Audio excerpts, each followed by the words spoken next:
Favourite albums, 2016, man. Fucking hell, 2016 was an amazing year for music. Honestly, I loved this year. I think this year might be the best of the decade. I don't know, maybe 2015 or 2016, but I don't know if it's because I really got into like so much music those years that I've held them so highly.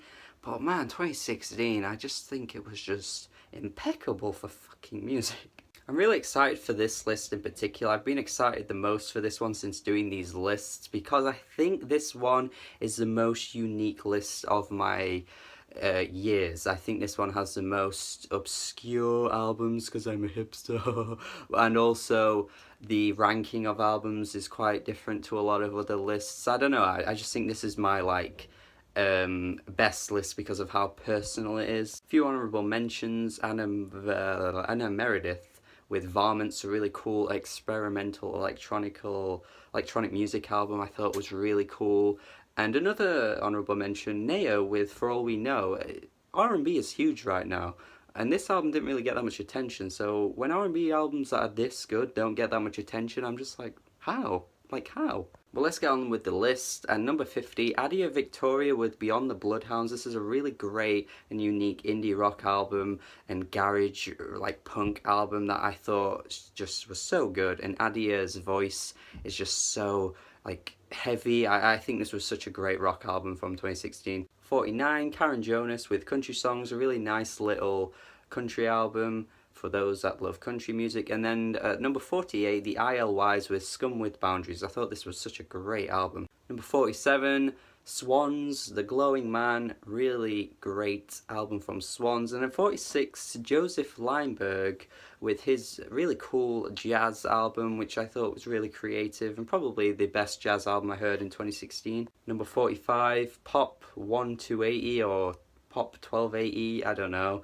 with Paradise. This was such a great album. Oh man, this was relentless and just crazy and woo, but also relentless and insane. Number 44, Vektor with their Terminal Redux album. These guys are just out of this world, literally out of this world with their concepts as well, in metal music. These are so good. Number 43, I'm gonna get roasted for having this so low on my list, but here, I'm just gonna have to say it. Frank Ocean's Blonde. I'm sorry. It's so low, I know. It was so many people's album of the year, but the opening track and the closing tracks on this album are pretty weak, I think. I do honestly think it starts off weak and ends weak. Everything in between is amazing, but the skits felt unnecessary and a bit just slapped in.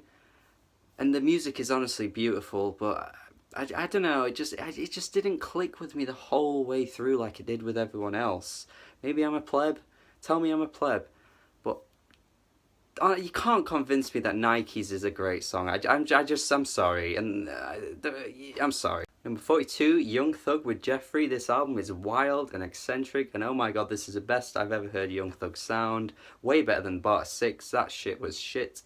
But Jeffrey is what I'm about. Those beats, just his wild, just wailings. I think this album's so fun. Oh man, I think this is great. Number 41, Nap Eyes with their album. A very good indie rock album. Very subtle and just really simple, honestly. It's a bit basic if you think about it. It's probably a bit too pitchfork for some people. I know not many people talked about this one, but I just thought it was so simple and so easy to listen to. I really liked it. Number 40, an album that took all year to grow on me. I did not like this at all at first, but eventually it clicked and it is amazing now, I think. Radiohead's The Moon-Shaped Pool. Number 39, a beautiful, beautiful, beautiful ethereal album from Julianna, should I say, Barwick with Will. This is just, oh, so nice on the ears.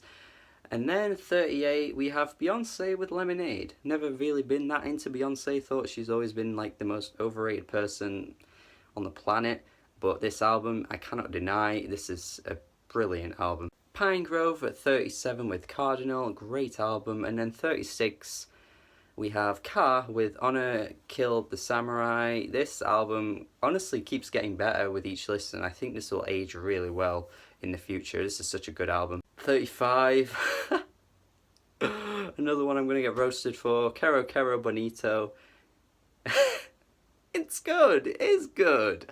It's stupid, it's dumb, it's basic bitch level of pop music, but it's fun. I don't know, I just like this every now and then. Not when I listen to a lot, but when I play it, I do find a lot to love about it. It's just so cute, isn't it? Number 30 for Deacon with Sleep Cycle. I thought this was so good. Probably the best solo album from an Animal Collective member since, like, Person Pitch, to be honest. Number 33, The Drones, Feeling Kinda Free, a great Australian rock band. And then number 32, Apathy. I thought this was a really good rap album. Yeah, he's from Connecticut. I don't know, I just found this quite unique as a listener. I think Apathy's pretty cool. Number 31, Yes Loud. No Worries, Anderson .Paak and Knowledge. Yeah, honestly, some of the lyrics on this are quite questionable. There's a lot of misogyny from Anderson .Paak on this one, but it's just so smooth. Like, he doesn't really do it in a horrible way, I don't think. I think it just fits the music, and he's kind of like doing it as a bit of a joke sometimes, but I could see why people would be offended by some lyrics here, but this is some really good music. At 30, Arab Bro with The Gospel. This is a crazy hard rock album that really did go under the radar. I thought this was such a friggin' good rock album. Like, it's kind of like Oxbow, Thin Duke Black. If you like that album from 2017, then go back and listen to this album. It's very similar, really good. I prefer this a lot more, to be honest. Number 29, I love this album, but to me it's not top 3 in their discography. I saw a lot of people praise this so highly. I did have to kind of wonder, like, why people were saying it was as good as it is, but it is great, and that's Death Grip's Bottomless Pit. I honestly isn't even in my top 3 for this for them, but it's still on my list, so it proves how amazing Death Grips fucking are. But yeah, just one album that I just kind of was like, really? Like, everyone thinks it's that good? But hey, it's great. It really is great. Kaytranada with 99.9%. What a great producer Kaytranada is. He's honestly going to have huge hits in the future, I can see it.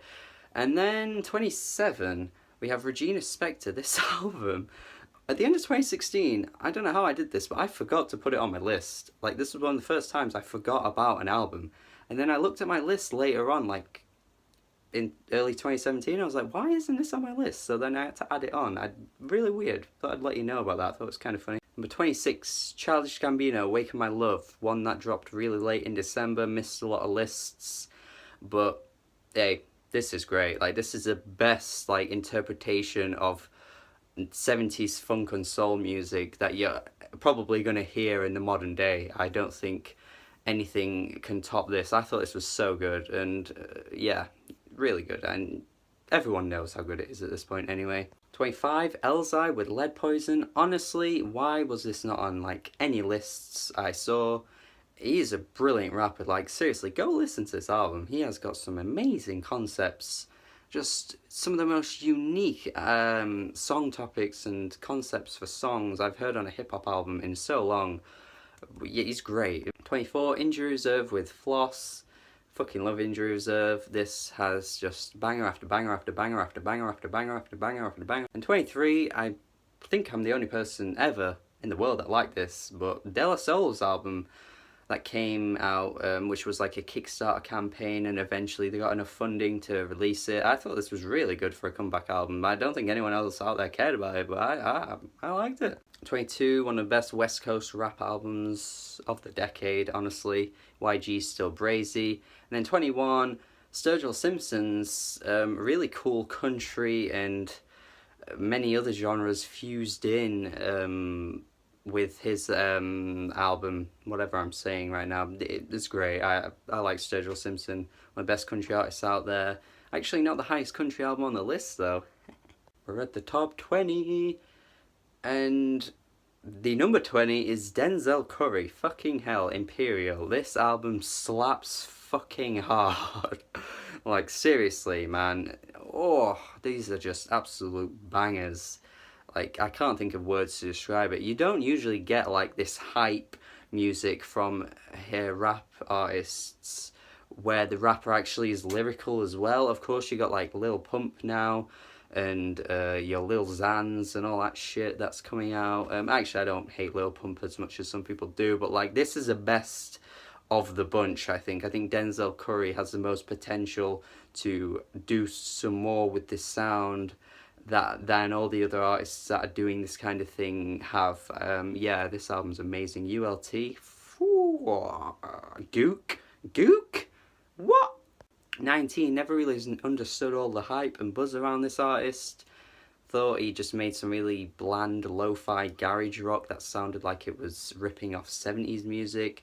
But Emotional Mugger by Ty Segall is so good. Like, I feel like this was the most experimental of his albums. A lot of his albums got a lot of critical acclaim. I never really got why, but this was the one in his discography that I thought deserved all the praise it got. And yeah, this was really cool. This is he breaks away from that like lo-fi vocal delivery he had before and branches out a bit, which I think is why I like this one so much. But yeah, this is such a good album. Now, number 18 is an album I don't know if I can even recommend, because it honestly sounds like every other folk and acoustic album like ever made, but it's Villagers with Where Have You Been All My Life. Now, this one clicked with me like crazy.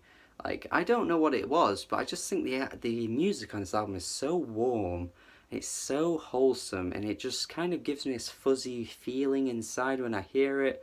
I genuinely think this is so good. It's a reinterpretation of like his previous works, so a lot of this is just live music, and it just feels so organic. Like, I just was captured by everything on this. Again, it's not even unique. It's probably the most ordinary album on my list. But I don't know, I just really took to this one. I thought it was brilliant. So yeah, if you like folk music, do try out Villagers. Number 17, Michael Kiwanuka, with his album Love and Hate. Brilliant soul album, honestly.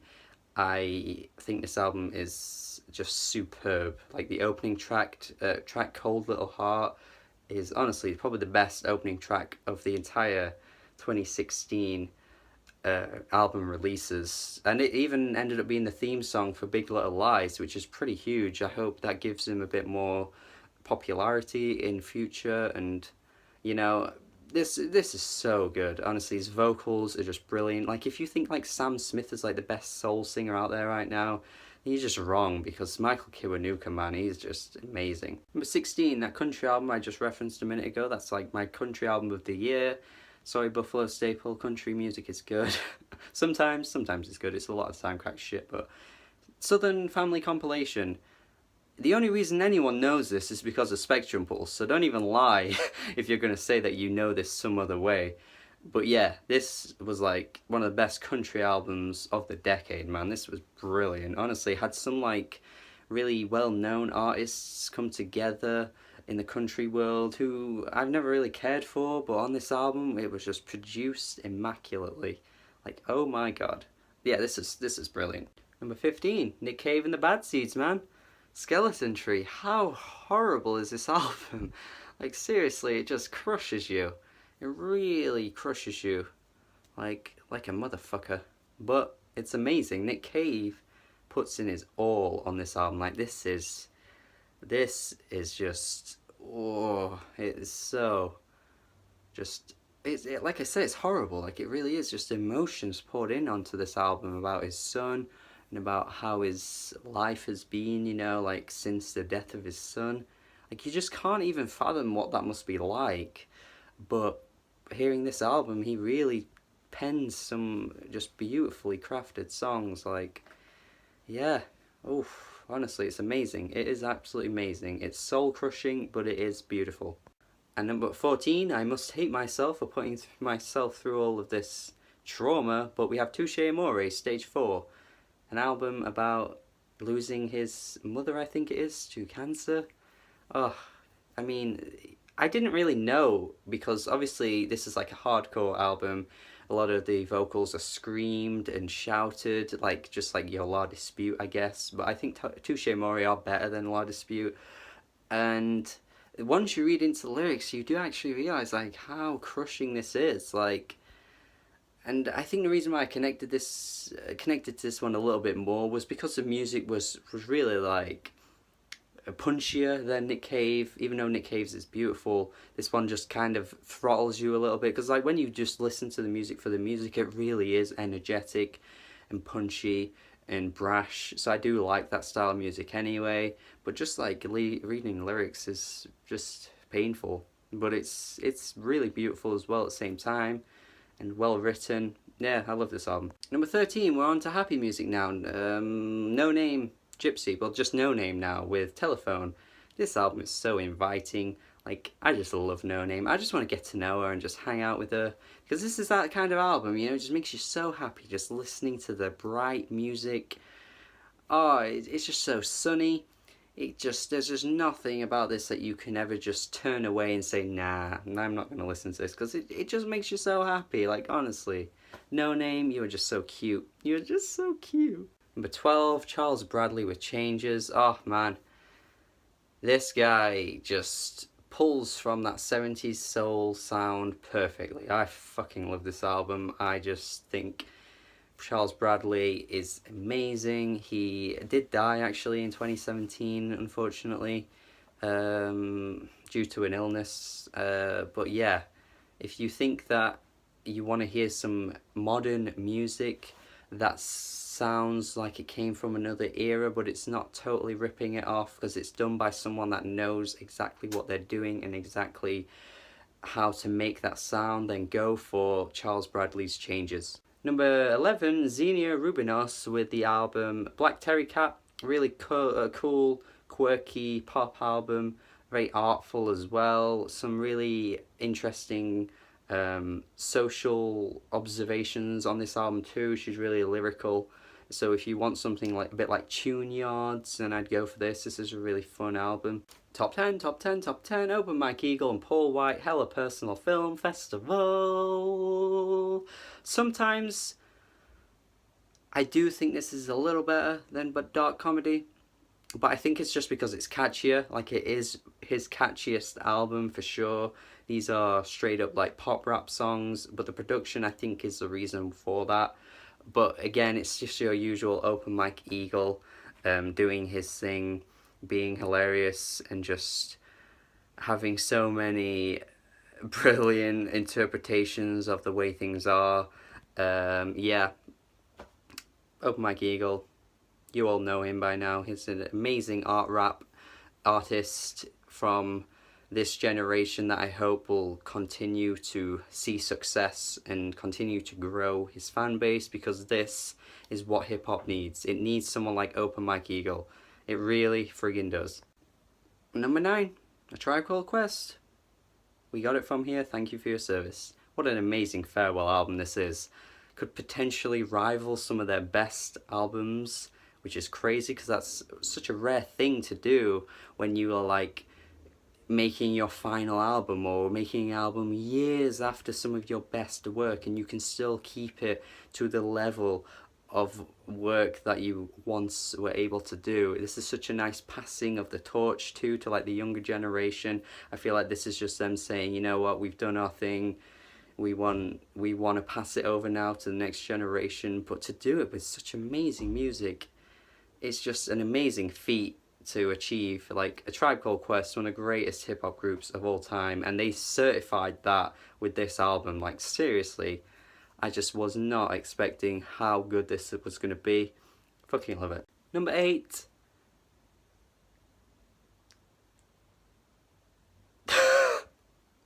Number 8, Car Seat Headrest with Teens of Denial. This was an amazing indie rock album that I honestly think is one of the best of this decade as well. I think the like 90s emo-esque sort of tone to this album was brilliant. Will Toledo's lyrics are brilliant, and some of these songs are quite experimental too. Some go on for like 8-9 minutes. We have Drunk Drivers, Killer Whales, which I fucking love, one of the best songs of the year. Yeah, man, Car Seat Headrest. This is crazy how like this guy came from Bandcamp and put out like so many albums, and then he managed to break through and put out like an indie rock magnum opus, honestly, of this generation. I think this will go down as a classic, and for very good reason. This is brilliant. The lighting started to get shit, so I have to turn on the light. I'm sorry, it's just the way things are. Things get dark in the UK. We're a sad country. I don't know what I'm saying. Let's shut up. Number 7, King Gizzard and Lizard Wizard, Nonagon Infinity. This is the one. This is like their best album, bar none.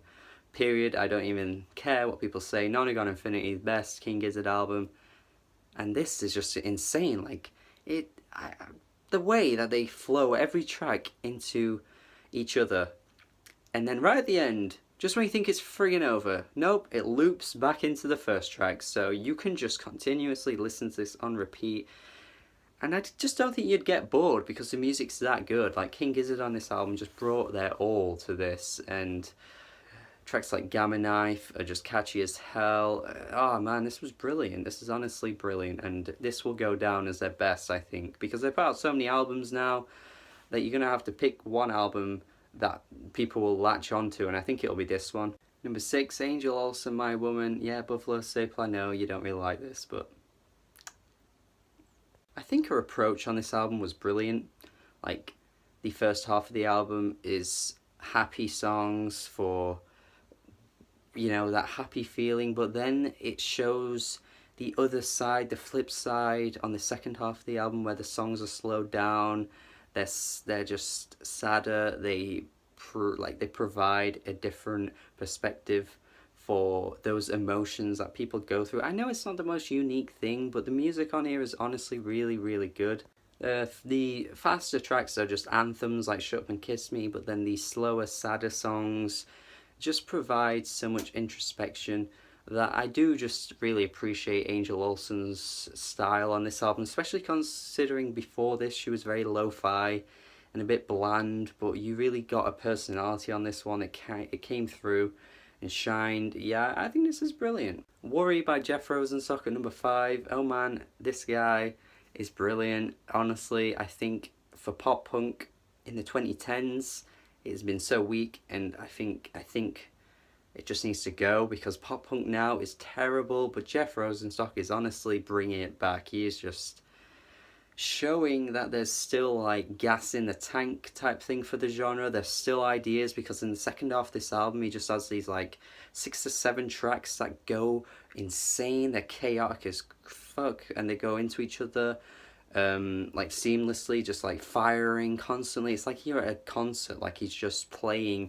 just live in the moment music, and then he's just flowing it into the next track. It's just so like experimental with the way he does it. I think I don't know, I just think Jeff Rosenstock's like attitude and his snarky commentary on things is so funny. And for pop punk, again, this has got to be the best you'll get in the 2010s. I love this one. I could play this all day. I think it's brilliant. I think we can start calling this guy a legendary rapper now, because he's just put out so many amazing albums, and that is A$AP Rock with The Impossible Kid at number 4.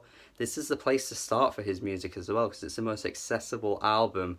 Even tracks like Kirby, which is about his cat, is still brilliant. Like, hey Kirby, what you doing, Kirby? Like, it's catchy, but it's done in a really interesting way. I don't know, I just think the production on this album is done really well. I think some of these song topics as well, like about his brother on Blood Sandwich, and then on Rings, where he's talking about how like you lose that creativity that you have as a child because he used to draw, but now he's not really into that kind of art thing anymore. And it just shows like that side of like the loss of passion that a lot of people go through in their lives. And yeah, A$AP Rock, man. I never have a bad thing to say about the guy. He's just put out some of the best hip-hop albums of this century. And this is one of his best. Of course, this album's on the list. We have number 3, David Bowie's Black Star, man. Seriously, how do you turn your death into an artistic event? Like, how does anyone do that? And it only would be David Bowie. Like, it only would. It could only be David Bowie, one of the greatest artists of all time.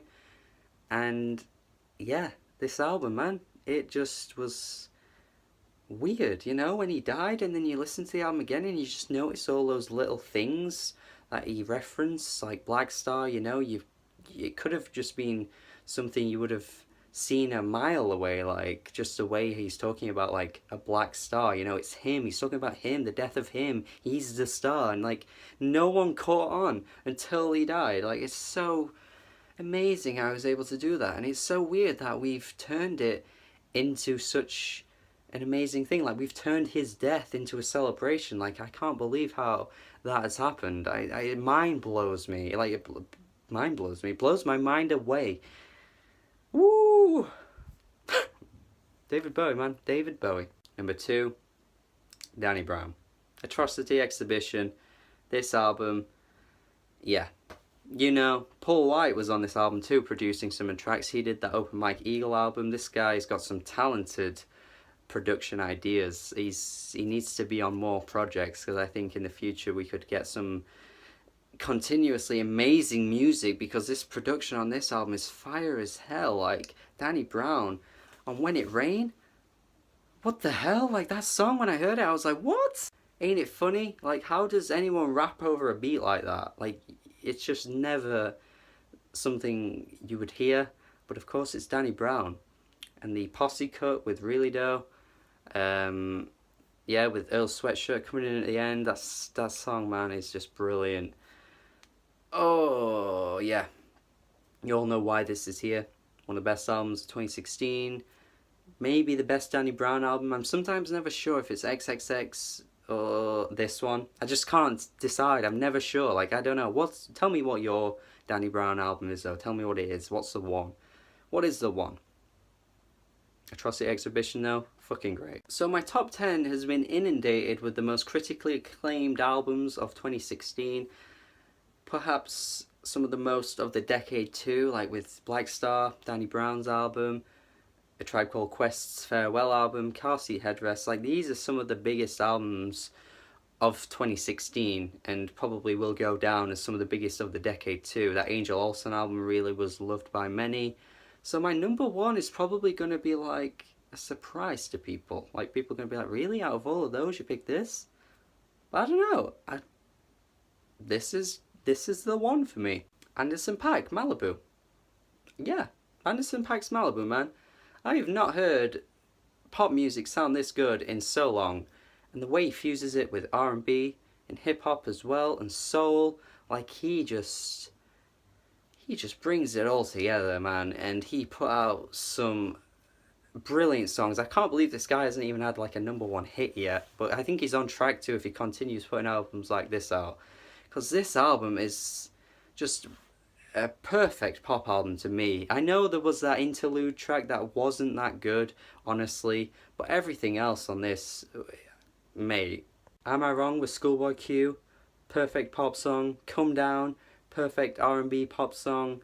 We got Without You with Rhapsody, awesome pop song. So yeah, maybe not the best album of 2016, when you're talking objectively speaking, but just one that I found to be the most enjoyable, I think. And again, that's why I said, like, at the start of the video, I think this is my most unique list, because I think having an album like this as your number 1 when David Bowie also came out the same year, it's something different, I think. And yeah, hopefully you enjoyed this list.